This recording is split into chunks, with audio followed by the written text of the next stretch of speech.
Yung questions namin kasi reactions ng mga commenters from earlier na meron din silang mga sarili ng reactions from the questions praised earlier. So, babalik kami doon sa box office kasi yung first 100 million, yung second 200, and the third one is 400. How much are you dealing it with the pressure?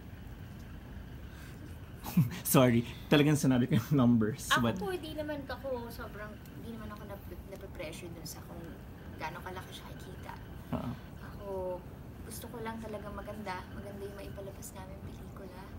Maraming matouch ng mga puso, buhay, ng mga katulad namin, yung mga characters namin, kung nandun man sila sa sitwasyon na yon, parang eye-opener ito sa kanila. Yun lang naman po. kay Sir John. 1 billion. Oo. I want 1 billion. Okay. Okay. Madami din curious, Sarah, kasi kanina 3 times mo nasabi yung word na freedom. Ano yung ibig sabihin mo ng word na freedom? Ibig ko sabihin ng